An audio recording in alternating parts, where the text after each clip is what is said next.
Hello, welcome back to my channel Code with Michael. In this tutorial we are going to learn about data types and the input function in Python. In our previous tutorial we talked about variables, and then we got to understand that variables are containers that contains data. So today we are going to start with data types. Now in programming we have what we call data type.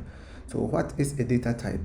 Like we learned in our previous lesson about variables, we said variables are like containers. So example, let's say you have two bottles or two containers. Now one bottle can contain solid substance like salt, the other bottle can also contain a substance like a liquid like oil. So these containers are having different data type or different substances that they can hold. The same thing implies to a data type. So in programming, in Python programming, we say that a data type defines the kind of value a variable holds. It defines the kind of value a variable holds. So in Python, we have several built-in types or data types. We will focus on only 4 of the most common ones we have in Python. So the first data type that we are going to talk about is integer or int. So in Python or in programming, there is a data type that is called int or integer. So integer is a kind of data type that whenever we talk about integers, we are talking about whole numbers like positive or negative numbers without decimals. They are called integers. So let's say in real life projects, or let's say when you are building a program or a project, or you are developing an app, let's say you want to take the user age or user's age or number of siblings or quantity of items in a cart or year of birth. Now these data, if you want to take these data are classified or are called integers. So the data type that you are taking is called an integer. So these are examples. Let me create a new file. I'll name it data types.py. So let's say in your app, when you are creating an app, let's say you are to take the data of you are to take the age of students, you are to take maybe quantity of something, you are to take the year of, let's say, a person. This is how you can do it. So let's say age is equal to 25. Let's say quantity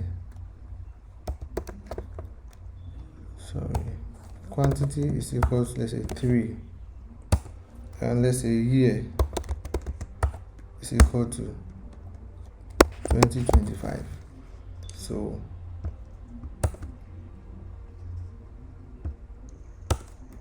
let me give a comment. So this is an integer data. How am I writing this way? Data type. So these are examples of integer data types. So age 25, the quantity is 3. So anytime that you are writing integers in programming, you say you don't bring any double quote or anything, you just write them straightforward, like numbers, taking numbers, you write them straightforward.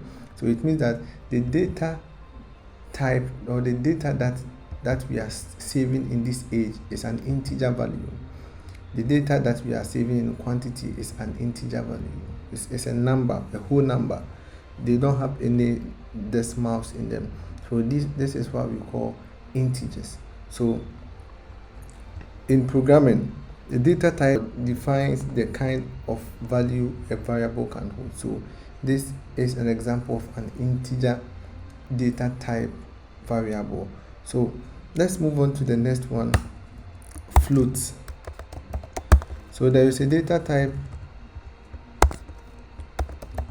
So there is a data type called floats in programming. So floats are data types that deals with numbers with a decimal point. So anytime you are dealing with numbers with decimal points, it's called floats. So let's say in your application, you are to take the price of an item, or let's say temperature or height in meters or exams score percentage. Those data types are called floats. So example, let's say price of an item, our variable name, and then let's say the amount to be, let's say 19.99. so this is a floating value. Let's say we have to take temperature. So let's say temperature is equal to 36.6. Okay, let's say you have to take the height of a student. So 31.75. So this is what we call floating points or floats data type in programming. So floats data type in program or in Python. So this is how, so anytime you see numbers with decimal points, they are called floats or decimal. In some language, some programming language, it's also called decimal. So this is a float or decimal. So in Python, this is an example of a floating or a float data type. Okay, now let's talk about the next one, which is a string. It's called string. So what is a string data type? So strings are a sequence of characters enclosed in quotes.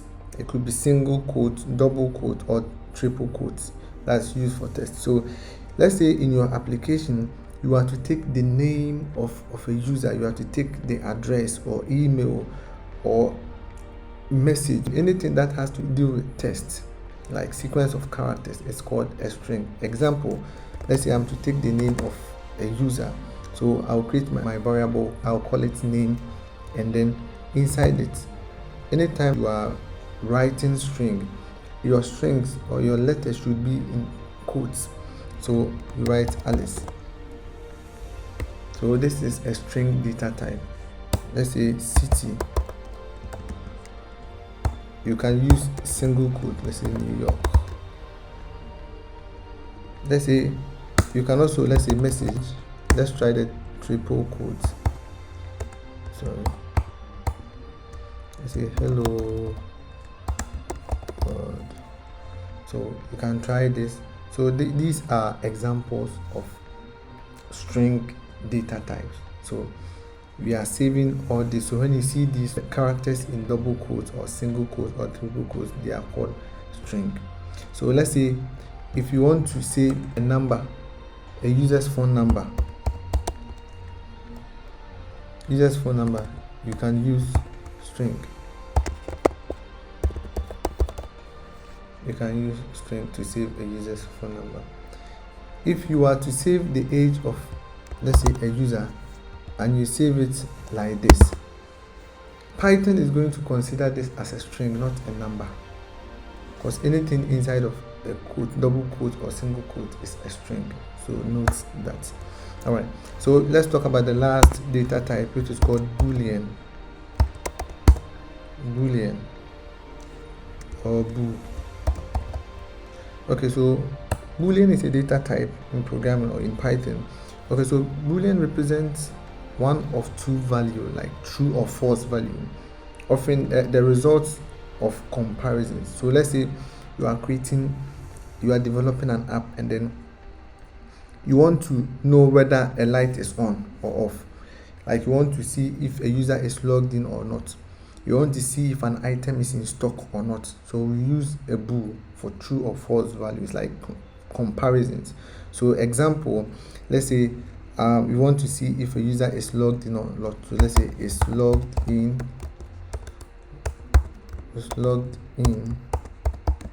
is equal to, let's say, true. So in your program, if you store this true value inside this, it is called a boolean. So meaning that if you run this, if you call or if you print this is logged in, it's going to print as true. Okay, so let's say if you want to know that an item is in stock, so you say you can create a variable name in stock, and let's say you can say false. So now the variable is holding a false value right now. So this is what we call boolean. This is what we call boolean data type. So these are data types. So a data type, as we've learned, a data type defines the kind of value a variable holds. So we have integer data type. We have the integer data type. That's for only numbers, whole numbers, positive numbers, like numbers without decimal points, like age of a user, quantity of an item, year of let's say an individual. These are all integer data type. Then we have the float data type, and then the float data types also, they are numbers with decimal points, like floating point numbers. Floating point example, let's say you want to save the price of an item, like in decimal value, like 19.99 is a floating point data type or floating point number. Temperature, height, so these are all float data types. And we have the string, and the string data type also deals with characters, sequence of characters enclosed in quotes, single quotes or double quotes or triple quotes. So let's say in your application you would like to save let's say the name, you want to take the name of a user, you want to take maybe the city, you want to send a message. So all these things, the data type that you will use for such data is string. And then the last one is the boolean. So the boolean also represents one of two values, like true or false value. Anything that deals with comparison is boolean. So let's say it's logged in, you want to know if the user is logged in, it takes true or false. So true. I want to know if a item is it in stock, do we have an item in stock. This time is saving or is having a value false. So these are data type in Python. Okay, so now we are going to talk about input function in Python. So in Python we have an input function. Now the input function allows your program to interact with the user by accepting typed inputs. It always returns a string, so you may need to convert it to another type for calculations. So let's say a program that asks for your name and age, and then it prints a message or a greeting message. So first let me create a new file and I'll name it input.py. So let's say, so input functions allows the program to interact with the user by accepting a typed input. It's like you are telling the user to type something or to input something into your system. So let's say we want a program that will ask for your name and age. So if you want to take an input from a user in Python, there is a keyword that we use in Python which is called input. Now when you bring your input, in our previous videos we did learn that anytime you see something like this, it is called a function. So this is the input function that we use to take data from a user. Okay, so you write your input with brackets, and inside of the brackets you are going to write whatever thing that you want to, a message that can be readable to the user, that the user can respond to. So the message is going to be sequence of characters, so it is going to be a string, and anytime you are writing strings in Python, they should be in double quote or single quote. So this time a double quote, and let's say let's write what is your name. So this is what the user is going to see. The user is going to see what is your name. So what is your name? I'll explain every code that I have written now. Now the thing is, this function is telling you that it allows users to type something. So when the user types something, you need to save what the user has typed. So in this case, you need to save it inside a variable. So we are taking the name, so we will name the variable name is equal to, that means equal signs means we are putting whatever thing the user will type. So this input will allow the user to type something. So the user will see what is your name. So anything the user types will be saved inside this name variable. Okay, so now we will print out what the user will type. So let's customize it. We will say like a greeting form. Let's say hello. This is called concatenation. We will talk about it, and we print the variable name. So let's save it. Let's come to the terminal. Let's say we clear the terminal and let's run.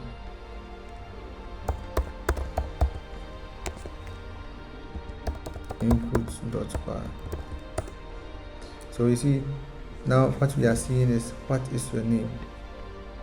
What is your name? That is the message that we printed. And let's say I'll say Michael. We hit enter. So now you see we are printing the message hello Michael. So hello plus the name, the variable name Michael.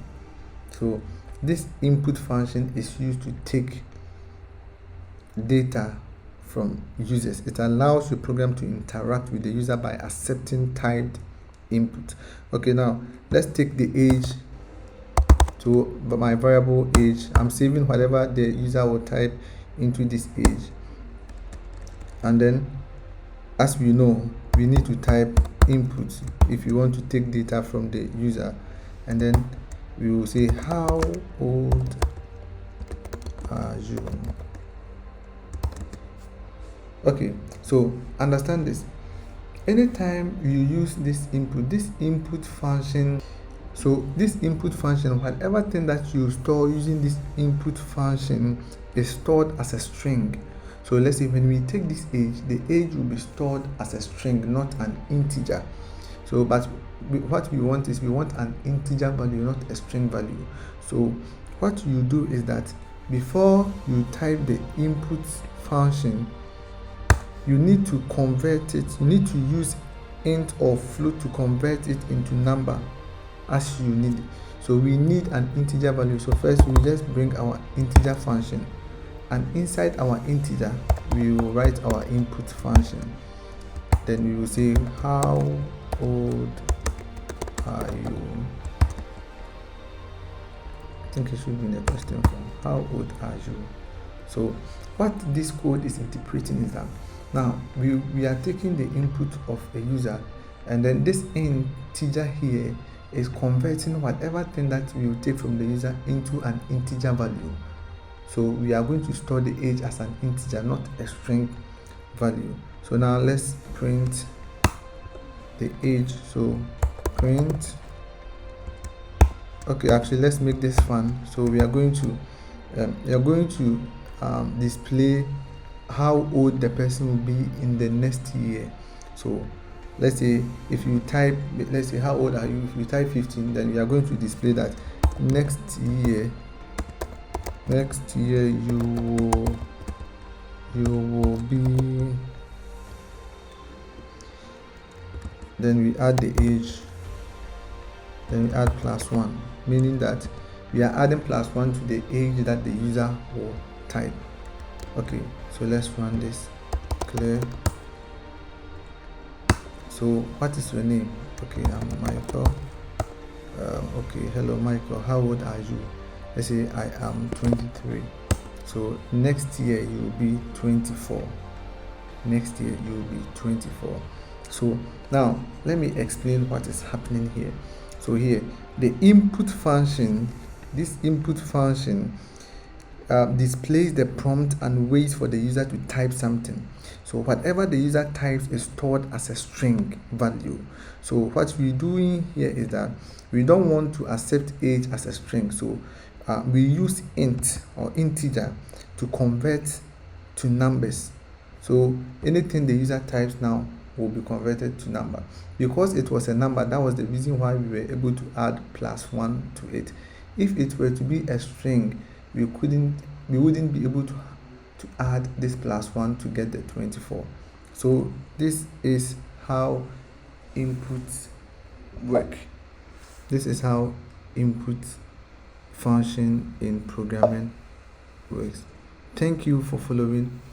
If you've not subscribed to our channel, subscribe and like and share to your friends, and we hope to see you in our next video. In our next video, we are going to talk about the if statement in Python. Thank you. See you.